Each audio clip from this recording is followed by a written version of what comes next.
En ce moment même, là, dans certaines des entreprises les plus sécurisées au monde, il y a des employés qui utilisent discrètement des IA non approuvées. Ouais, sur leur téléphone perso le plus souvent. Exactement. Ils font ça pour faire leur boulot, tranquillement, et la direction, dans la grande majorité des cas, elle regarde tout simplement ailleurs. Elle fait l'autruche, en fait. C'est ça. Elle se dit, bon, tant que le département informatique a rien acheté officiellement, le problème n'existe pas. Sauf que, à partir de l'année prochaine, ce simple fait de détourner le regard, ça pourrait coûter à ces mêmes boîtes des amendes monumentales. Ah oui, on parle de sommes allant jusqu'à 15 millions d'euros. C'est pas rien. C'est un truc de fou. Bon, décortiquons un peu tout ça. Notre mission aujourd'hui, c'est de se plonger dans un corpus vraiment passionnant. Tout à fait. On va explorer les conférences et les guides d'un expert en la matière. Voilà, Vincent Pitard.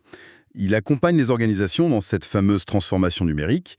Et son postulat de base, il est super clair, c'est, je cite, «La transformation IA doit être choisie et non subie». Et c'est vraiment le cœur du problème aujourd'hui. L'idée qu'on puisse juste ignorer l'IA en espérant qu'elle reste à la porte, c'est une illusion totale. Ah la porte est déjà grande ouverte, hein. L'outil est déjà installé au bureau d'à côté. C'est ça. Et l'objectif de ces documents, c'est d'offrir une vraie boussole stratégique pour les comités de direction, les managers, les chefs de service. Ce qui panique un peu en ce moment, quoi. Voilà. Parce qu'on s'en rend bien compte, l'IA, c'est pas juste un petit sujet informatique ou un nouveau logiciel de bureautique sympa. Non, c'est un chantier énorme. À la fois humain, juridique, managérial. Il y a une image géniale dans les sources, d'ailleurs. L'analogie de la rénovation, oui. Ouais, c'est comme rénover un vieux bâtiment complexe. On passe des vieux plans, donc le diagnostic, aux fondations, ça c'est la gestion des risques, et on finit par un édifice tout neuf, super lumineux, avec la charte et la formation. C'est une super métaphore. Mais du coup, pour revenir à cette histoire d'employés qui utilisent l'IA en cachette, si l'entreprise a rien installé, comment le loup est entré dans la bergerie? C'est ce fameux mythe du shadow AI, l'IA de l'ombre, quoi. Ouais. Historiquement, pour amener une technologie en entreprise, le service informatique devait bosser dur, installer des serveurs, des licences, des réseaux. C'était tout un processus, ouais. Alors qu'aujourd'hui, la barrière à l'entrée, elle a disparu, hein. Un employé a juste besoin de son smartphone ou d'une page web. Et hop, ChatGPT est dans la place. Voilà, donc la toute première étape, la phase 1 du diagnostic, c'est vraiment de faire une cartographie des usages. Un inventaire honnête, quoi. Et ce qui est fascinant ici, c'est de voir qui utilise vraiment ces outils. C'est souvent la grosse surprise pour les directions. Ah oui, parce qu'on s'imagine que c'est les geeks du département IT qui bidouillent le soir. Et non! Les usages les plus avancés, les plus malins, ils viennent de la base administrative. Genre les assistants de direction. Exactement. Des assistants noyés sous les comptes rendus qui utilisent une IA pour synthétiser des notes vocales. Ou des chargés de com qui génèrent des brouillons de campagne parce que les délais sont juste intenables. Donc c'est de la survie en fait. C'est pas pour faire mumuse avec la tech. C'est purement pour alléger une charge de travail écrasante, oui. D'accord, je vois le tableau. Donc là, le comité de direction découvre que l'assistant RH et le gars de la com balancent des données potentiellement hypersensibles dans des IA génératives publiques. Et là, c'est la panique à bord. La réaction instinctive, ça doit être de tout couper, non? On appelle les juristes, on verrouille le réseau, on bloque les URL. Terminé. C'est souvent le premier réflexe, ouais. Mais attention, c'est une erreur stratégique monumentale. Si on construit une forteresse en écoutant uniquement l'IT et le juridique, on va paralyser la boîte. Bah oui, eux, ils voient quel risque. Tout à fait. Ils vont pointer les failles RGPD, la cybersécurité, et ils auront raison. Mais si on fait que du défensif, on interdit l'outil, et les employés, ils trouveront un moyen encore plus tordu et risqué d'y accéder. Parce qu'ils ont goûté au gain de temps. On leur enlèvera plus ça. C'est clair. Donc, l'approche de Vincent Pitard, c'est d'équilibrer. Il faut croiser l'analyse des risques avec l'analyse des besoins. Et c'est là que les ressources humaines et la communication doivent monter au créneau. Exactement. Ils doivent s'asseoir avec les juristes et dire «Ok, il y a des risques, mais nos équipes en ont vitalement besoin. Faut faire de la pédagogie, nommer des référents.» Créer un espace sécurisé au lieu de tout bloquer. Et ça nous amène à la troisième étape, la feuille de route validée par la direction. Oui. Et là, il y a un truc crucial. Il faut parler au codir dans sa propre langue. Genre, on leur parle pas de réseau de neurones ou de prompt engineering. Surtout pas. On leur parle comme pour un business plan. Quels sont les Ok. objectifs, les moyens, le calendrier. Faut que ce soit concret pour eux, quoi. Bon. Et c'est là que ça devient vraiment intéressant. Qu'on parle de calendrier. Et il y a une énorme horloge réglementaire qui tourne avec l'AI Act européen. Ah, le fameux AI Act. Le zoom incontournable de ce dossier. Ouais. Et il y a l'article 4 qui est juste sidérant. qu'est-ce qui se passe si un manager sait que son équipe utilise ChatGPT et qui dit rien? Genre une tolérance tacite. C'est là que le piège se referme. La tolérance tacite transforme automatiquement l'employeur en, je cite, déployeur. Attendez juste en fermant les yeux. Et oui, l'inaction n'est pas une défense. Aux yeux de la loi, si vous laissez faire, vous déployez le système. Waouh! Donc avec toutes les responsabilités légales qui tombent avec. Exactement. Et le calendrier des sanctions est super agressif. Février 2025. Bam! Février 2025, très vite, mais c'est demain? Oui, en février 2025, l'employeur devient officiellement déployeur, avec des obligations d'information et de cadrage. Et après, ça s'accélère. J'ai lu que dès août 2025, on passe aux sanctions financières. Et pas des petites.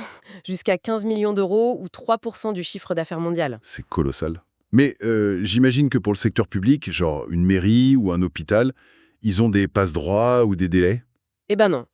L'expert est très clair là-dessus. Il prend l'exemple de la Belgique avec les CPAS. Les centres d'action sociale, c'est ça? Voilà. Actuellement, aucune exemption n'existe pour le secteur public. Un CPAS risque théoriquement les mêmes amendes qu'une multinationale. Ah ouais? La loi fait pas de cadeau. Et la dernière date couperet, c'est août 2026. Entrée en vigueur des obligations pour les systèmes d'IA au risque. Oui, la fameuse annexe 3 de l'EA Act. Mais du coup, qu'est-ce qui différencie un truc banal d'un usage à haut risque? C'est quoi la ligne rouge? C'est lié à l'impact sur la vie des gens.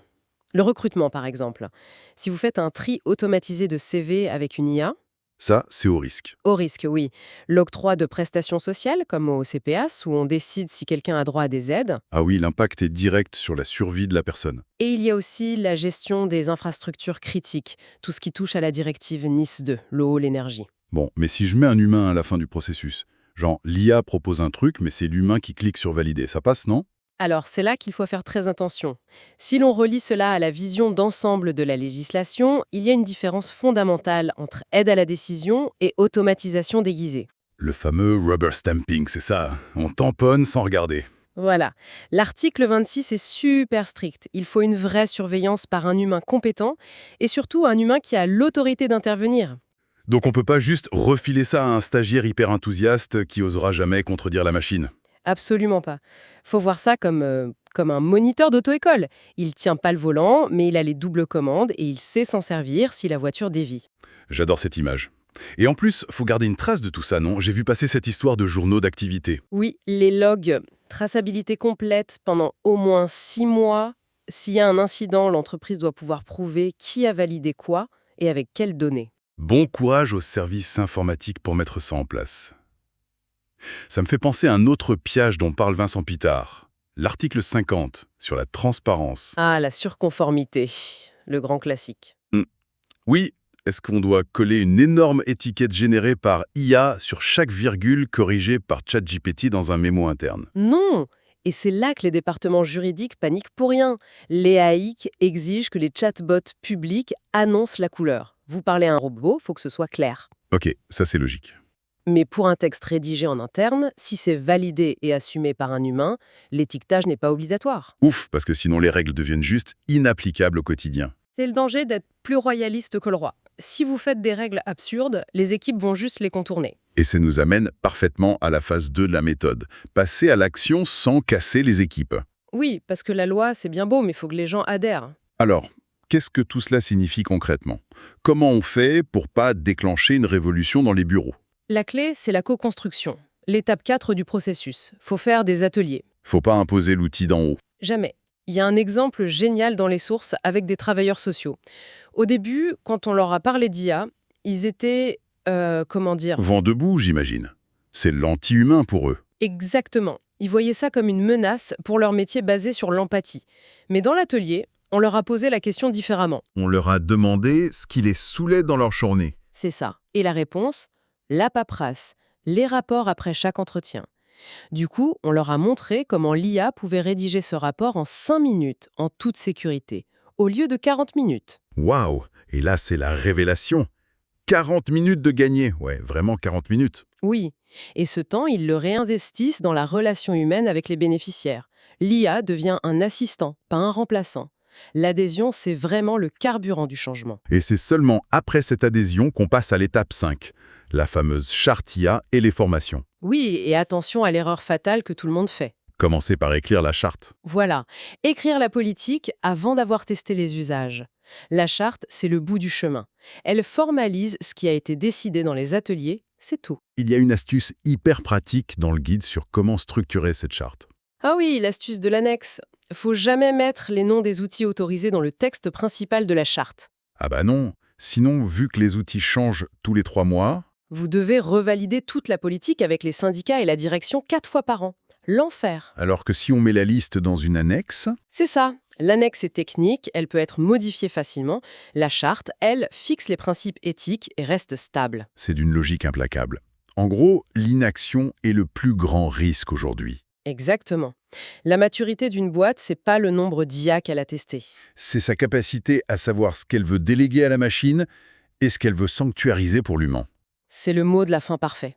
Finit par absorber absolument toutes les tâches répétitives, logiques, sans friction. Ce qui va arriver assez vite. Ouais. Est-ce que la vraie valeur ajoutée humaine, demain, ça va pas être paradoxalement notre capacité à douter? Ah, c'est intéressant ça. Je veux dire, ressentir de la friction, faire preuve d'empathie irrationnelle, prendre le temps. Et si dans 10 ans, cette espèce d'imparfaite lenteur humaine, c'était la compétence la plus recherchée et la plus chère sur le marché du travail? C'est une excellente question à se poser. On a hâte de voir comment ça va évoluer. Merci de nous avoir suivis dans cette exploration. Repensez à votre propre rapport au travail et à très vite pour une nouvelle analyse.